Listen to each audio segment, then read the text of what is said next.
Fenomena penjualan aset dalam jumlah besar bukanlah sekadar peristiwa biasa di dunia keuangan. Setiap kali ada gelombang besar di mana investor, perusahaan, atau bahkan negara menjual aset mereka secara masif, itu hampir selalu menjadi sinyal penting yang layak dibaca dengan hati-hati. Pasar keuangan pada dasarnya adalah cerminan dari psikologi kolektif para pelaku di dalamnya, sebuah medan pertempuran antara rasa takut, keserakahan, spekulasi, dan strategi jangka panjang. Namun, pertanyaannya adalah, apa yang mendorong penjualan besar-besaran ini? Apakah itu tanda akan datangnya badai ekonomi? Apakah ada strategi tersembunyi di balik langkah ini? Atau justru ini adalah momen yang sengaja diciptakan untuk mengubah peta kepemilikan aset di seluruh dunia? Dalam narasi panjang ini, kita akan membedah secara mendalam penyebab, motif, dampak, dan strategi yang terkait dengan fenomena penjualan besar-besaran aset. Kita akan menelusuri dari sisi psikologi pasar, indikator ekonomi, manuver geopolitik, hingga agenda tersembunyi yang sering luput dari sorotan publik. Banyak orang awam melihat pasar keuangan hanya sebagai angka-angka di layar, grafik naik turun, persentase perubahan harga, dan berita singkat yang kadang membingungkan.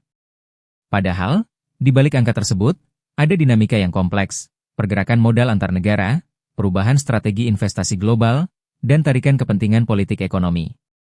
Ketika penjualan aset terjadi dalam skala besar, kita tidak sedang membicarakan investor retail yang menjual beberapa lot saham atau emas untuk kebutuhan pribadi. Kita sedang membicarakan aksi terkoordinasi, baik secara langsung maupun tidak, yang dilakukan oleh institusi besar, bank sentral, hedge fund raksasa, perusahaan multinasional, atau bahkan negara melalui sovereign wealth fund mereka. Fenomena ini menjadi bahasa rahasia pasar. Mereka yang mengerti bahasa ini akan mampu membaca tanda-tanda sebelum badai datang. Mereka yang tidak, akan terseret arus tanpa menyadari penyebabnya. Ada beberapa faktor umum yang sering menjadi pemicu penjualan aset dalam skala masif. A. Koreksi pasar setelah euforia. Pasar cenderung mengalami fase euforia setelah periode kenaikan harga yang panjang. Investor yang cerdas tahu bahwa tidak ada harga yang naik selamanya. Ketika valuasi sudah terlalu tinggi dan tidak lagi sejalan dengan fundamental, aksi jual mulai terjadi. B. Pergeseran arah suku bunga. Kebijakan moneter adalah salah satu pengendali terbesar pergerakan aset. Ketika bank sentral menaikkan suku bunga, biaya pinjaman meningkat, dan daya tarik aset berisiko seperti saham menurun. Obligasi menjadi lebih menarik, sehingga investor menjual aset-aset lain untuk mengalihkan dana mereka.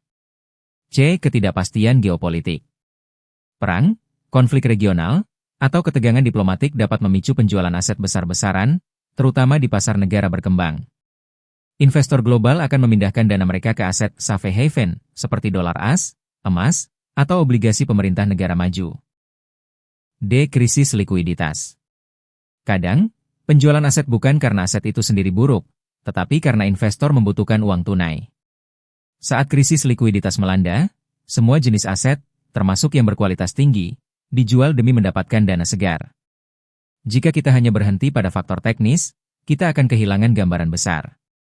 Ada kalanya penjualan aset besar-besaran adalah manuver strategis untuk tujuan tertentu. Mempengaruhi sentimen pasar. Investor besar dapat memanfaatkan aksi jual masif untuk menciptakan kepanikan sementara, lalu membeli kembali aset dengan harga jauh lebih murah. Strategi ini sering disebut shakeout. Mengubah struktur kepemilikan. Kadang, aksi jual besar adalah bagian dari agenda untuk mengubah siapa yang menguasai aset strategis. Misalnya, sebuah negara menjual saham perusahaan energi, dan dalam waktu singkat saham itu diborong oleh investor asing dengan harga diskon. Menyiapkan peralihan portofolio. Investor institusional seringkali memindahkan dana dari satu kelas aset ke aset lain. Penjualan besar di saham bisa jadi hanya langkah awal untuk masuk ke pasar obligasi atau komoditas. Sejarah mencatat banyak momen di mana penjualan aset dalam jumlah besar menjadi sinyal awal krisis ekonomi. Krisis finansial 2008. Sebelum Lehman Brothers bangkrut, pasar sudah menunjukkan tanda-tanda kepanikan. Harga obligasi tertentu jatuh, dan dana besar mulai likuidasi portofolio mereka.